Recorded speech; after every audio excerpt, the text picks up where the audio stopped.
ನಮಸ್ತೆ ಎಲ್ರಿಗೂ ಕಿಚನ್ ಕನ್ನಡತಿ ಯೂಟ್ಯೂಬ್ ಚಾನಲ್ಗೆ ಸ್ವಾಗತ.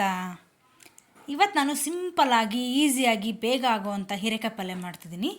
ಅದನ್ನು ಮಾಡೋಕ್ಕೆ ಒಂದು 1/4 kg ಆಗೋಷ್ಟು ಹೀರೆಕಾಯಿನ ತೊಳೆದು ಸಿಪ್ಪೆ ತೆಗೆದು ಕಟ್ ಮಾಡಿ ಇಟ್ಕೊಂಡಿದ್ದೀನಿ. ಹಾಗೆ ಒಂದು ಈರುಳ್ಳಿ, ಒಂದು ಟೊಮೊಟೊ, ಕೊತ್ತಂಬರಿ, ಕರಿಬೇವು ಇಷ್ಟಿದ್ರೆ ಸಾಕು, ಚಟ್ಪಟ್ ಅಂತ ರೆಡಿ ಆಗುತ್ತೆ ಪಲ್ಯ. ಇವಾಗ ನಾನು ಅದನ್ನು ಆಲ್ರೆಡಿ ಒಂದು ಕಡಾಯಿನ ಬಿಸಿ ಮಾಡೋಕ್ಕಿಟ್ಟಿದ್ದೆ. ಒಂದು 2 ರಿಂದ 3 ಸ್ಪೂನ್ ಎಣ್ಣೆ ಹಾಕ್ಕೊಂಡು, ಆ ಎಣ್ಣೆ ಕಾದ್ಮೇಲೆ ನಾವೆಲ್ಲ ಮಾಮೂಲಿ ಒಗ್ಗರಣೆ ಹಾಕಲ್ವಾ, ಜೀರಿಗೆ ಸ್ವಲ್ಪ, ಒಂದು 1/4 ಟೀ ಸ್ಪೂನ್ ಜೀರಿಗೆ, 1/4 ಟೀ ಸ್ಪೂನ್ ಸಾಸಿವೆ, ಅವೆರಡು ಸ್ವಲ್ಪ ಚಟಪಟ ಅನ್ನೋಕ್ಕೆ ಬಿಟ್ಟು, ಅವು ಒಂಚೂರು ಕಾದ್ಮೇಲೆ ಅವು ಚಟಪಟ ಅಂತ ಸಿಡಿತಿದ್ದಂಗೆ ಸ್ವಲ್ಪ ಕರಿಬೇವು ಹಾಕ್ಕೊಂಡು, ಅದೊಂಚೂರು ಫ್ರೈ ಆಗ್ತಿದ್ದಂಗೆ ಇವಾಗ ಈರುಳ್ಳಿ ಹಾಕ್ಕೊಂಬಿಡೋದು.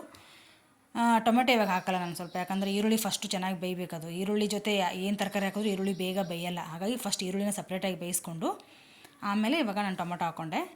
ಇದು ಬೇಗ ಎರಡು ಚೆನ್ನಾಗಿ ಬೇಯಬೇಕಂದ್ರೆ ಒಂಚೂರು ಉಪ್ಪು ಹಾಕ್ಬಿಟ್ಟು ಮೇಲೆ ಮುಚ್ಚಿಟ್ರೆ ತುಂಬ ಬೇಗನೆ ರೆಡಿ ಆಗಿಬಿಡ್ತದೆ. ಮೇಲೆ ಮುಚ್ಚಿಟ್ರೆ ಬೇಗನೆ ಬೇಯುತ್ತೆ ಯಾವುದೇ ಅಡುಗೆ ಆಗಲಿ, ಗ್ಯಾಸು ಸೇವ್ ಆಗುತ್ತೆ, ಹಾಗೆ ಬೇಗನೂ ಬೇಯುತ್ತೆ.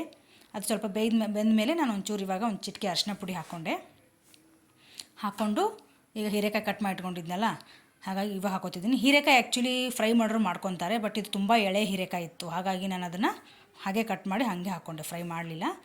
ಅದಕ್ಕೆ ನಾನು ಇವಾಗ ಖಾರದ ಪುಡಿ, ಮಸಾಲೆ ಖಾರ ಅಂತ ನಾವು ಮಾಡ್ತೀವಿ ಅಂತ ಹೇಳಿದ್ನಲ್ಲ, ಅದು ಹಾಕ್ಕೊಂಡೆ. ನೀವು ಅದಿಲ್ಲ ಅಂತಂದರೆ ಅಚ್ಚ ಖಾರದ ಪುಡಿ ಹಾಕ್ಕೋಬೋದು. ಹಾಗೆ ಧನಿಯಾ ಪುಡಿ ಒಂದು spoon, 1/4 tea spoon garam masala, ಒಂದು ಸ್ವಲ್ಪ ಉಪ್ಪು ನೋಡಿಕೊಂಡು, ಇವಾಗ ಫಸ್ಟ್ ಸ್ವಲ್ಪ ಹಾಕ್ಕೊಂಡಿದ್ದಲ್ಲ, ಈಗ ಕಮ್ಮಿ ಅನಿಸಿದ್ರೆ ಮತ್ತೆ ಹಾಕ್ಕೋಬೋದು ಉಪ್ಪು. ಇಷ್ಟೆಲ್ಲ ಮಿಕ್ಸ್ ಮಾಡಿ ಮೇಲೆ ಮುಚ್ಚಿಟ್ಬಿಟ್ರೆ ಅದು ಸ್ವಲ್ಪ ನೀರು ಬಿಟ್ಕೊಳ್ಳುತ್ತೆ. ನಾನು ಹೀರೆಕಾಯಿ ಪಲ್ಯಗೆ ನೀರೇ ಹಾಕಿಲ್ಲ ನಾನು. ಇವಾಗ ಒಂಚೂರು ಕೊತ್ತಂಬರಿ ಹಾಕ್ಕೊಂಡೆ, ನೀರು ಹಾಕಿಲ್ಲ ನಾನು, ಯಾಕಂತಂದರೆ ಅದೇ ಹೀರೆಕಾಯಿನೇ ನೀರು ಬಿಟ್ಕೊಳ್ಳುತ್ತೆ ಸ್ವಲ್ಪ ಮೇಲೆ ಮುಚ್ಚಿಟ್ರೆ. ನೀರು ಬಿಟ್ಕೊಂಡಿದೆ ನೋಡಿ ಹೆಂಗಾಗಿದೆ, ಮತ್ತು ಸುತ್ತ ಎಣ್ಣೆ ಅಂಶನೂ ಬಿಟ್ಟಿದೆ, ಅಂದರೆ ತುಂಬ ಚೆನ್ನಾಗಿ ಪರ್ಫೆಕ್ಟಾಗಿ ರೆಡಿಯಾಗಿದೆ ಹೀರೆಕಾಯಿ ಪಲ್ಯ. ಏನು ಮಾಡಲಿ ಪಲ್ಯ ಅಂತ ಯೋಚನೆ ಮಾಡೋಷ್ಟೊತ್ತಿಗೆ ಈ ಪಲ್ಯ ರೆಡಿ ಆಗಿಬಿಡುತ್ತೆ ಹೀರೆಕಾಯಿ ಇದ್ಬಿಟ್ರೆ. ಸೊ ನೋಡಿ, ಬಿಸಿ ಬಿಸಿಯಾದ ರುಚಿಯಾದ ಹೀರೆಕಾಯಿ ಪಲ್ಯ ರೆಡಿ ಆಯಿತು.